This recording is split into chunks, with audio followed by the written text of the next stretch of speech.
Bom dia, bom dia! 6 de março de 2025. Graças ao nosso bom Deus, vamos continuar a leitura do livro Cicatrizes, da autora Sharon James.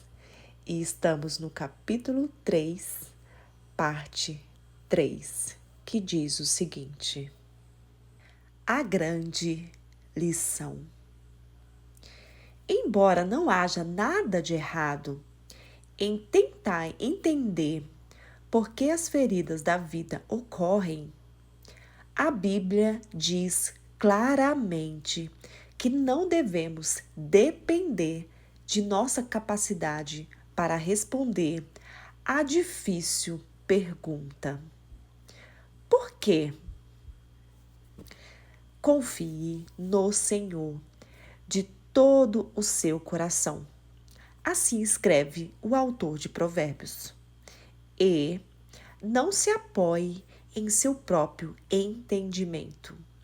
Provérbios 3, 5. Não dependa de seu raciocínio para tentar entender a vida. Afinal, Deus está no governo e seus caminhos são bem mais altos que os nossos.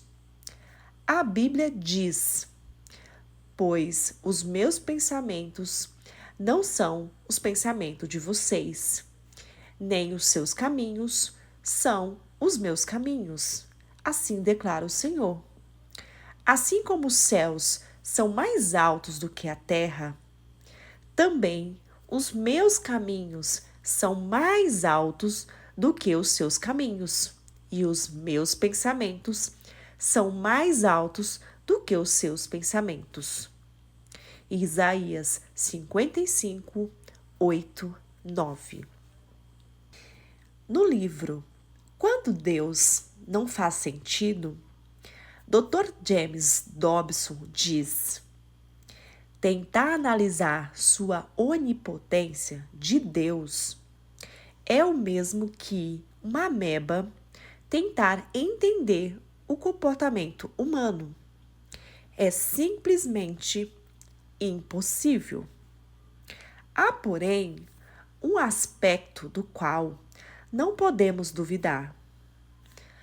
Todos os caminhos do Senhor são amor e fidelidade. Salmos 25, 10. Quer os entendamos, quer não. Agora, pois, vemos apenas um reflexo obscuro, como em espelho, mas então veremos face a face.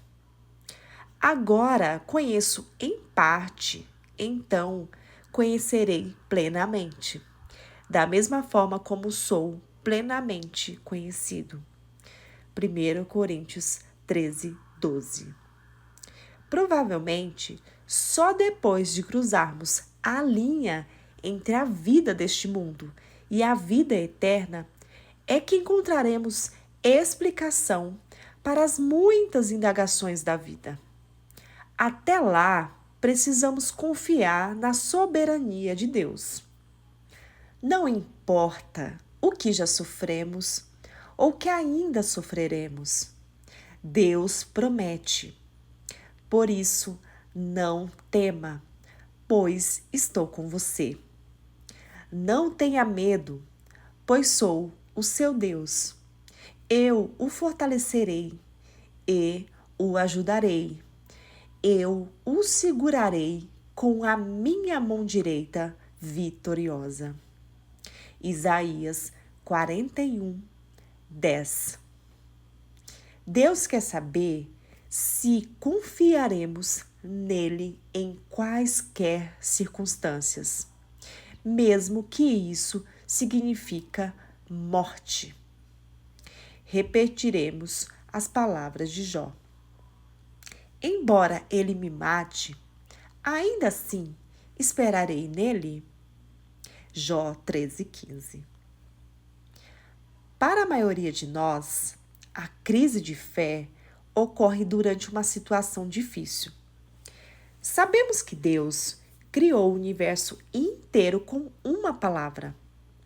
É todo-poderoso e absolutamente capaz de nos resgatar, curar e salvar. Por isso, temos a tendência de nos sentir abandonados ou ludibriados quando ele não age. E você pode apostar que Satanás estará de tocaia para sussurrar dúvidas em seu ouvido. Ele anda ao redor como um leão, Pedro explica em 1 Pedro 5:8, à procura do momento certo para desencorajar o cristão com feridas abertas. No capítulo anterior, analisamos o dia em que Jesus ressuscitou dentre os mortos, deixando o túmulo vazio. Vamos voltar à cena por alguns instantes e ir ao encontro dele no caminho de Emaús. No mesmo dia em que Pedro e João encontraram o túmulo vazio, 2 discípulos estavam se dirigindo ao povoado de Emaús, a pouco mais de 10 quilômetros de Jerusalém. Eles deixaram a cidade santa para trás com seus sonhos e esperança. Enquanto discutiam os eventos trágicos da semana anterior, outro homem apareceu e começou a caminhar com eles. Sobre o que vocês estão discutindo enquanto caminham? O homem perguntou. Você é o único visitante em Jerusalém que não sabe das coisas que ali aconteceram nestes dias? Que coisas? Ele perguntou. Isso está em Lucas 24, 13 ao 19. A seguir, os discípulos fizeram um relato minucioso ao viajante sobre a prisão, crucificação e desaparecimento do corpo de Jesus do túmulo. Os olhos deles estavam cegos por causa do desespero e não perceberam que a esperança caminhava ao seu lado. Talvez você já tenha percorrido o caminho empoeirado de Emaús em situações que a deixaram confusa, perturbada e deprimida. Se a resposta for sim, lembre-se disto, minha amiga. O fato de não conseguirmos ver Jesus ou sentir a sua presença não significa que ele esteja ausente. Jesus está caminhando conosco. Ele nos garante com estas palavras: nunca o deixarei, nunca o abandonarei. Hebreus 13, 5. O Senhor deu sua palavra, deu sua vida.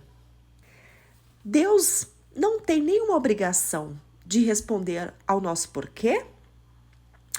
Ao longo do livro de Jó, Deus permaneceu em silêncio e só nos últimos capítulos deu atenção às perguntas de Jó.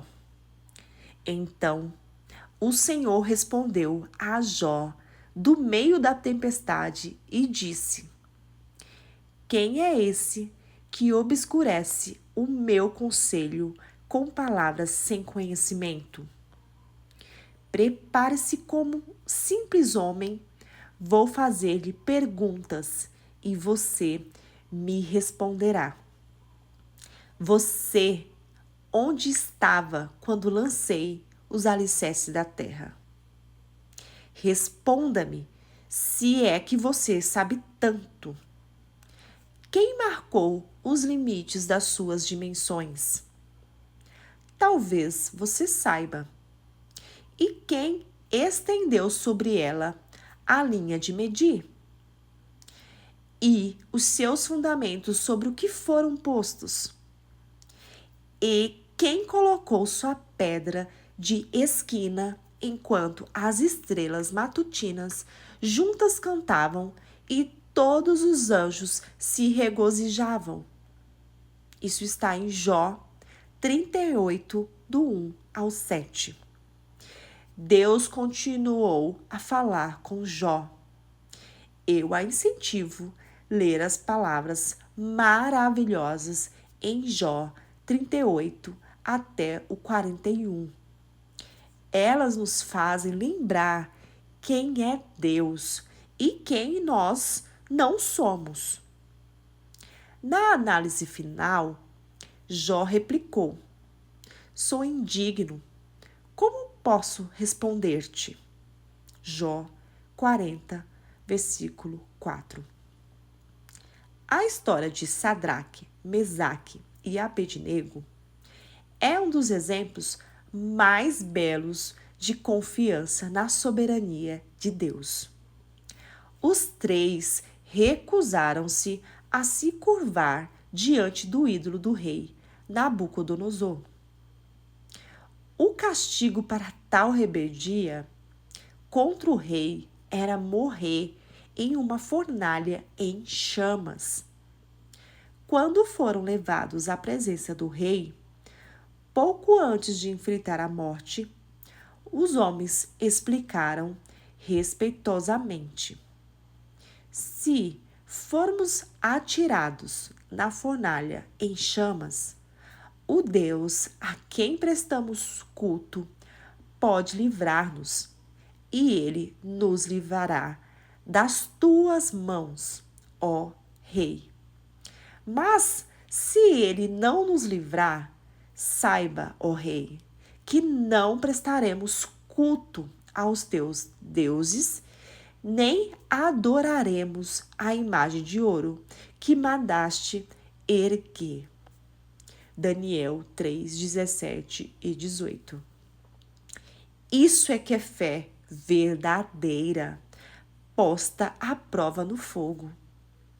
Deus poderá libertar-me, mas se ele não quiser, mesmo assim o servirei.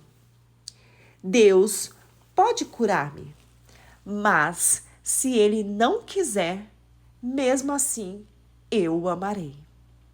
A propósito, os três homens saíram da fornalha em chamas, sem nenhum fio de cabelo chamuscado, nem cheiro de fumaça nas roupas. E há um fato ainda mais surpreendente. Quando os viu andando no meio do fogo, o rei notou que havia 4 homens na fornalha, não 3.